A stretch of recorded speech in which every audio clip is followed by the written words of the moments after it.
Matius 24 dan 25 membahas tentang akhir zaman. Dan topik ini dibagi dalam 3 bagian besar.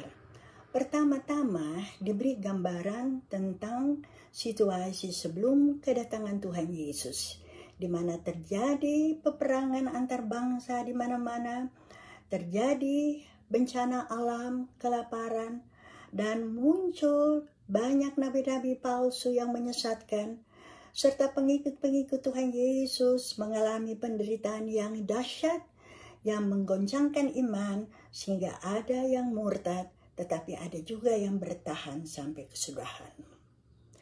Pada bagian kedua diberi gambaran tentang situasi pada akhir zaman pada saat Tuhan Yesus datang.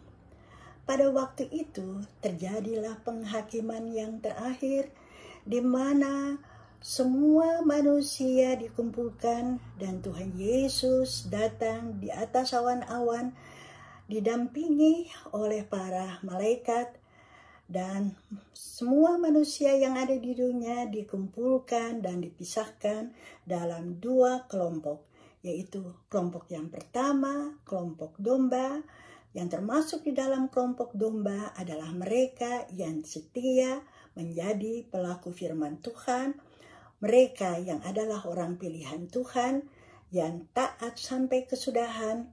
Mereka akan memperoleh keselamatan dan akan masuk kerajaan surga.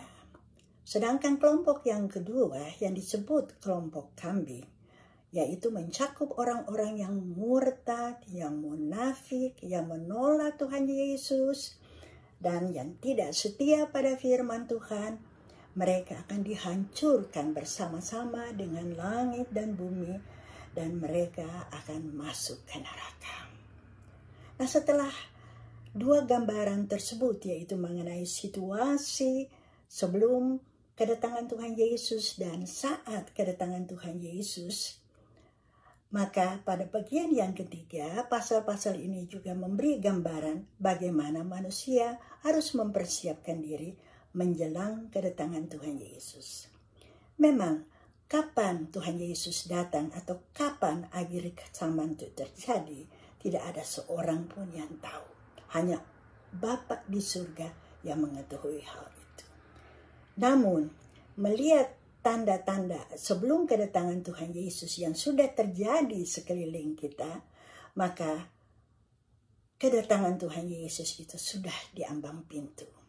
Oleh karena itu, menurut kedua pasal ini, manusia itu harus berjaga-jaga dan harus siap. Contoh yang diberikan di dalam kedua pasal ini yaitu Nuh pada zaman Perjanjian Lama, yang karena ketaatan dan karena kesetiaannya sehingga ia selamat ketika ada air bah.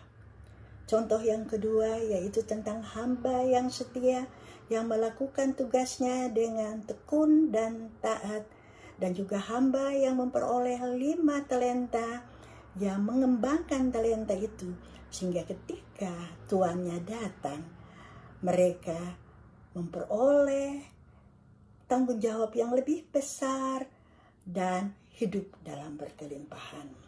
Contoh yang ketiga yang juga dikemukakan di dalam perumpamaan 5 gadis yang bijaksana, yang dengan setia menunggu kedatangan mempelai laki-laki. Sehingga meskipun mempelai laki-laki itu baru datang tengah malam, mereka siap karena mereka sudah mempersiapkan pelita, dan pelita itu menyala sehingga mereka dapat menyongsong pengantin laki-laki dan bersama pengantin laki-laki masuk ke ruang pertemuan pengantin sebelum pintu ditutup. Nah, dari contoh-contoh itu, pesan apa yang dapat kita peroleh pada saat ini? Kita hidup pada saat ini menunggu kehadiran atau kedatangan Tuhan Yesus. Maka oleh karena itu, supaya kita bisa masuk di dalam kelompok pilihan, orang-orang pilihan, maka kita juga harus siap, harus berjaga-jaga. Kita harus waspada terhadap nabi-nabi palsu yang menyesatkan. Meskipun kita mengalami penderitaan yang dahsyat yang memang harus kita lalui, tapi kita jangan takut atau jangan gelisah. Karena pasti pertolongan Tuhan akan datang dengan cepat kepada orang-orang yang taat sampai kesudahan. Kita juga harus menjadi pelaku firman Tuhan yang setia dan senantiasa mohon urapan Roh Kudus agar di dalam kita masuk ke hadirat Tuhan, menyembah dan berdoa, memberitakan firman Tuhan selalu dituntun oleh Roh Kudus.